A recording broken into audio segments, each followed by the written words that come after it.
Hi, I'm Kendall Trotter. And I'm Steve Hawks. Thanks for tuning in to this edition of the Las Vegas Real Estate Update.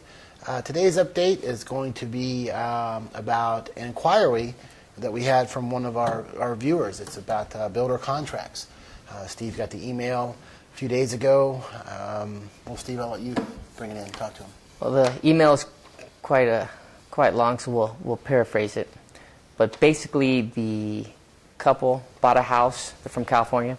They bought a home from a builder for $600,000. They made a deposit of $60,000. They were approved for a loan at $600,000. They're going to put down $200,000. So their loan was approved at $400,000. So and the sales price was $600,000. A day before closing, the appraisal came in at $400,000.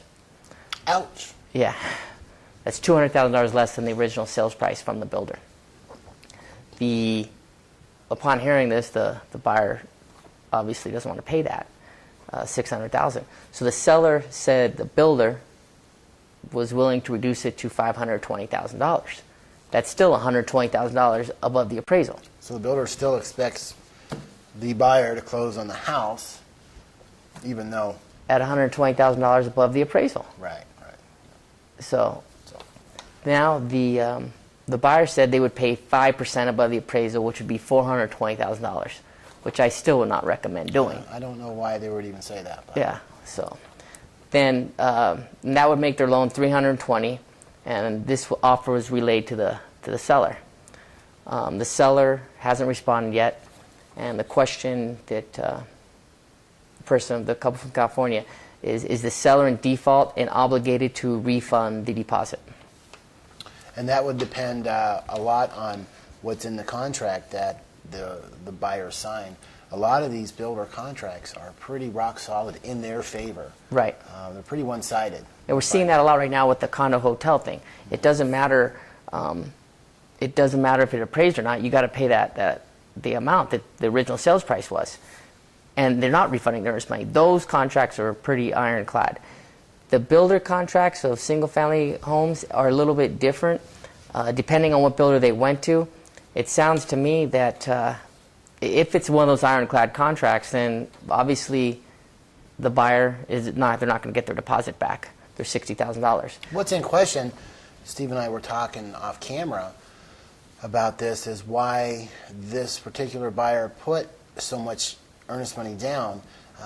Probably could have been that maybe they wanted him to pay for his upgrades or half of his upgrades at first. And the buyer's thinking, hey, I'm going to put down $200,000. What's the big deal about putting $60,000 down? Right. It's going towards my down payment and so on and so forth.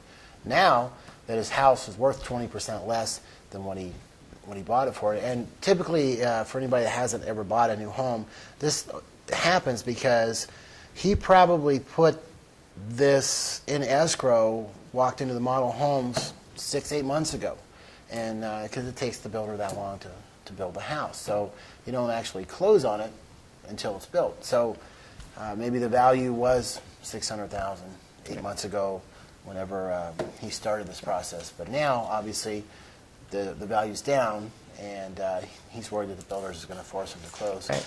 And, well, not either force him to close or keep his their which money. Either way would not be fair to the buyer. Moral of the story, I guess, would be is one, even if you're buying a new home, you need a good real estate agent. Right. I mean, definitely, I would never have one of my clients sign a builder's contract where it says, hey, if it doesn't appraise, you still have to pay that amount. It's always got to appraise. But the one thing that the buyer might have a chance on here is if the seller, the builder, he says they counted him at $520,000. If the builder put that in writing, in counter form, not just verbally, that's a counteroffer. That would negate the original offer. So if the buyer did get the $520,000 in writing, that's a counteroffer. There's a good chance that it could negate the original contract, and therefore he is obligated to return his earnest money because they no longer have a contract because the builder countered. Right. The 600 now is 520. That means the builder's countering it. Okay, we won't take the 6. We'll take the 520, which is a counteroffer, which means the original contract has been negated, and they're back into they don't have a contract anymore because there's no meeting of the minds because the builder made the counter of 520. Right. And let's hope for his sake that they did put that in writing. Yeah, let's hope so. And have a shot. I think we're about running out of time. Once again, even if you're, a lot of people wouldn't even think to call up a real estate agent when they were going to go buy a new house. But a buyer's agent still is no charge to the buyer. Yeah. Nowadays in this market, you wouldn't go to court without a lawyer. Don't go buy a new house without a real estate agent. I'm Kendall Trotter. And I'm Steve Hawks. Thanks for tuning in to this edition of the Las Vegas Real Estate Update. See you soon.